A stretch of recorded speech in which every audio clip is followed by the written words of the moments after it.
हाय, मी प्रथमेश माने, सह्याद्रीचा एक ट्रेकर महाराष्ट्रातून. शिवरायांच्या गडकिल्ल्यांवरती फिरायला आपल्याला सर्वांना खूपच आवडते आणि म्हणूनच आज मी आलो आहे एका अशा किल्ल्यावर जो आपण विसरून गेलो.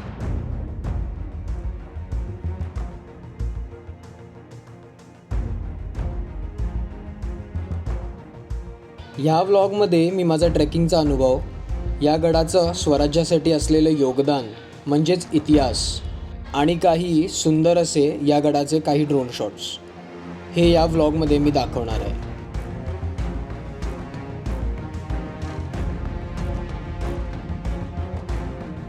भौगोलिकदृष्ट्या सुरगड हा खूप महत्त्वाचा किल्ला असून त्यावर असलेले अवशेष हे अजूनच दर्शवतात की हा गड खरंच खूप महत्त्वाचा आहे. ह्यावर असलेला हा बुरुज याच्याबद्दल या व्लॉगमध्ये मी बरीचशी माहिती शेअर करीन. गड चढताना आम्हाला वाटेत एक अचानक घोरपड दिसली.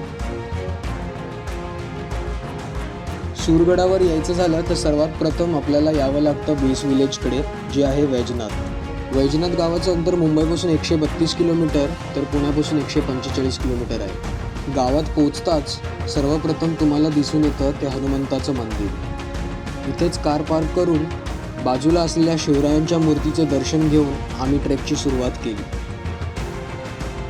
विजय हा माझा मित्र आहे जो युजली हे ट्रेक्स ऑर्गनाईज करतो. त्याच्या अपकमिंग इव्हेंटसाठी मी त्याच्या इंस्टाग्रामचं हँडल डिस्क्रिप्शनमध्ये मेन्शन केलं आहे. गाव सोडल्यानंतर सर्वप्रथम आम्हाला लागला तो एक ओढा ओलांडून आम्ही पुढे गेल्यावर दाट जंगल लागलं. ह्या गडावर जाण्यासाठी जागोजागी दिशाफलक लावलेले आहेत, ते आपल्याला नजरेस येतात. जवळपास 15-20 मिनिटाचा ट्रेक केल्यावर आम्ही एका पठाराला लागलो आणि वरून नजरेस पडतो तो कोकण पट्टा. इथे समजतं की कोकणवरती नजर ठेवण्यास सुरगडाचा खूप उपयोग झाला असेल. आजच्या ट्रेकमध्ये माझ्याबरोबर विजय, सागर आणि अभि आहेत. ह्या पठारापासून पुढे येताच आम्हाला एक मोठी घोरपड दिसली. तिचा व्हिडिओ काढेपर्यंत ती तर पळून गेली, पण पाठीमागून येणारी पिल्ले आम्ही टिपली. हनुमंताची मंदिरं गडाच्या पायथ्याशी, गडावरती, वाटेवरती नेहमी आपल्याला दिसून येतात, कारण जे मावळे पहारेकरी असायचे, रात्रीचे पहारे द्यायचे, त्यांना मानसिक समाधान मिळावं म्हणून शिवरायांनी हे धोरण आखले होते. हनुमंताचं दर्शन घेतल्यावर पुढे जाताच अंसाई देवीच्या मंदिराकडे जाण्याचा मार्ग दिसला. अंसाई देवीकडे येतात सर्वप्रथम मी पाहिले ते शिवकालीन तोफा. या तोफा गडावरच्या नक्कीच असणार, यावरनं खाली फेकून दिलेल्या असणार. जनरल प्रॉथरनी 1818 हा किल्ला घेतला आणि तेव्हा गडावरच्या तोफा निकामी करण्यात आल्या, त्यापैकीच ह्या असणार. अंसाई देवीचं मंदिराची खूप पडझड झालेली दिसून येते ते फक्त दीपस्तंभ आणि मूर्ती आणि उरलेला भिंतीचा भाग. दोन्ही मंदिरांचं दर्शन घेऊन पुढे येताच आम्हाला पायवाट लागते. त्या पायवाटीवरती थोड्याफार ठिकाणी काही पायऱ्या नजरेस पडतात. ह्या पायऱ्या पुरातन असल्याचं दिसून येतं. गडावरती आपण 1-1.5 तासात सहज पोचतो. ह्या ड्रोन शॉटमध्ये टिपलेला हा आहे महादरवाजाचा रस्ता. ह्या खिंडीतनं आपण सुरगडावरती येतो. गड चढून वर आल्यावर मला सर्वप्रथम दिसले ते काही पुरातन पायऱ्या. ह्या पुरातन मार्गाने आम्ही वरती आलोच नव्हतो, कारण ह्या पायऱ्या लवकर दिसून येत नाहीत आणि ह्यांची अवस्था खूप बिकट करून ठेवलेली आहे. ह्या पायऱ्या इथून सुरू होतात व पाठीमागच्या बाजूस अभिषेक जिथे उभा आहे तिथे वरती मिळाल्या असणार जुन्या काळात. पण जनरल प्रॉथरने 1818 बऱ्याचशा किल्ल्यांच्या पायऱ्यांची तोडफोड केली.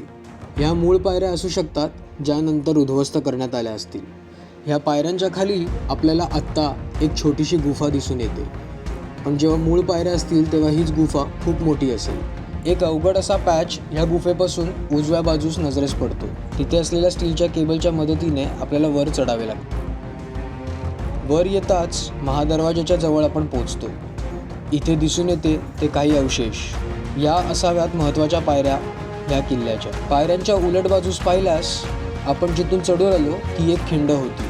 दोन्ही बाजूला कातळ आणि मधनं पायवाट. ह्या आहेत त्या महादरवाजाच्या महत्त्वाच्या पायऱ्या. ह्याच्यात पण आम्हाला गनिमी गावा दिसून आला. जे पायऱ्याचे आकार आहेत ते खूप छोटे आहेत एक अख्खा पाय ह्या पायऱ्यांवर बसूच शकत नाही. चढावं लागलं किंवा उतरावं लागलं तर आडवे ठेवावे लागणार. इथे छोटे व पुढे मोठे मोठे पायऱ्या दिसून येतात. हा एक गनिमी गावाचा उत्तम नमुना आहे. महादरवाजाकडे कुठल्याही बुरुजाचे अवशेष आता उरलेले नाहीत. महादरवाजाच्या पायऱ्या सर करून वरती आल्यास सर्वप्रथम आपल्याला दिसून येतात ते तरुण हनुमंत. तरुण मी ह्यासाठी म्हणतोय कारण ह्या हनुमंताच्या ओठावर मिशा दिसून येतात. कमरेला कट्यार दिसून येते. उजवा हात उचललेला दिसून येतो जो चापट मारण्याच्या तयारीत आहे. सुरगडाचं बांधकाम कुंडलिका नदीवरती व सावळ्या घाटावरती नजर ठेवण्यासाठीच केलेले आणि समोर दिसते ती कुंडलिका नदी. ह्या घाटमाथ्यांवरती नजर ठेवल्यामुळे येणाऱ्या जाणाऱ्या लोकांकडून टोल घेतला जाईल. त्यासाठी असले किल्ले उपयुक्त होते. गडाचा इतिहास तसा पुरातन. हा गड म्हणतात शिलाहार राजांनी बांधला होता. मग तो छत्रपती शिवरायांच्या ताब्यात आला. जे आज आपण करत नाही ते शिवरायांनी त्या काळात केले. या गडाचे संवर्धन, कारण त्यांना एकेका गडाचं महत्त्व माहीत होतं. वरती आल्यावर सर्वप्रथम मला दिसले ते दारुगोळा कोठार.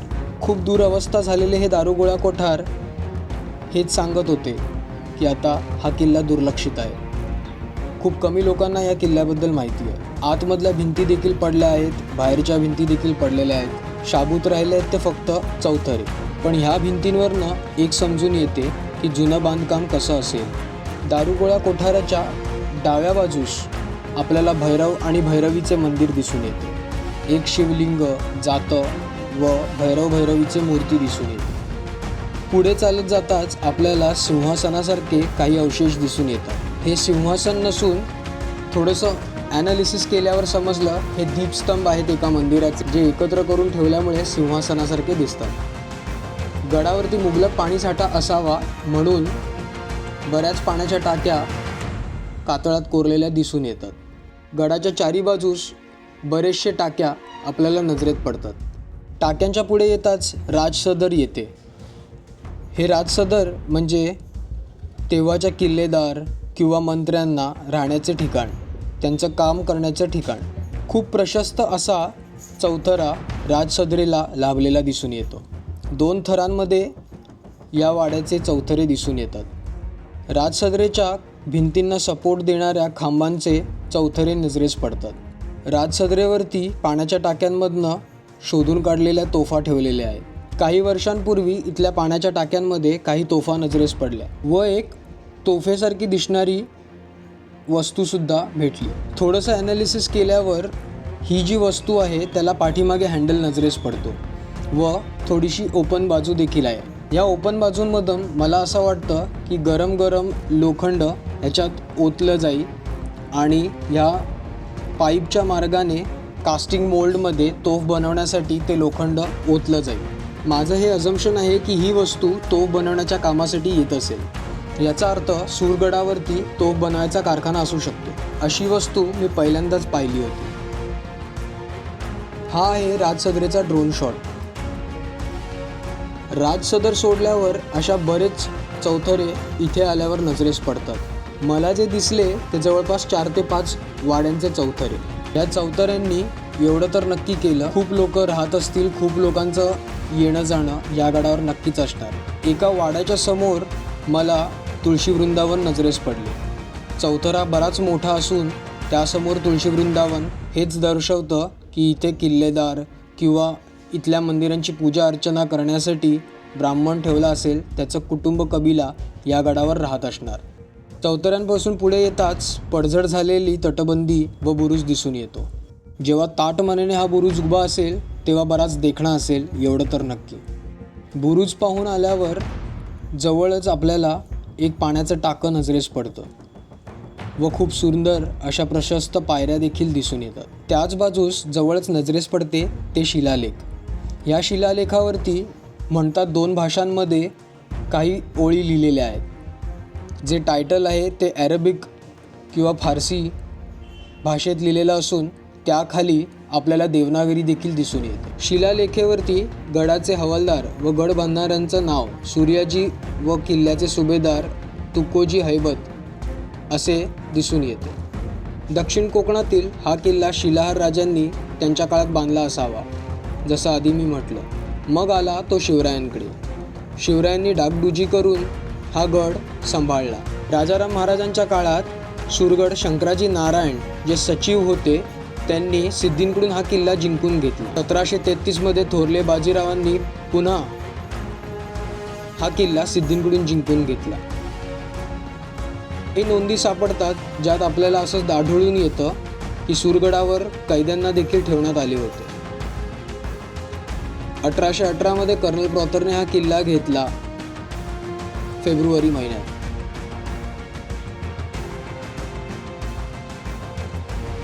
आम्हाला एक जुनी पायवाट देखील सापडली, जे थोडेसे अवशेष आता नजरेस पडतात.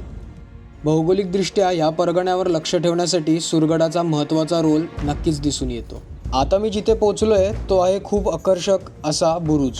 असं म्हणता येईल हा बुरुज ह्या किल्ल्याचा महत्त्वाचा घटकच. या बुरुजाच्या जवळच पाण्याचे टाके दिसून येते. याचाच अर्थ मावळ्यांची सोय देखील या तटबंदीवरती केलेली होती.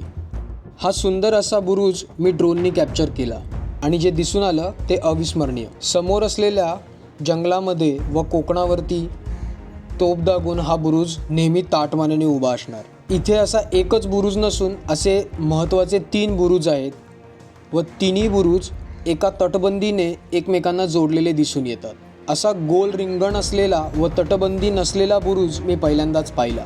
याचा अर्थ ज्या तोफा या बुरुजांवरती चढवलेल्या असणार त्या कुठल्याही बाजूनी कधीही फिरवता याव्यात ह्या सोयीनुसार हा बुरुज बनवलेला दिसून येतो.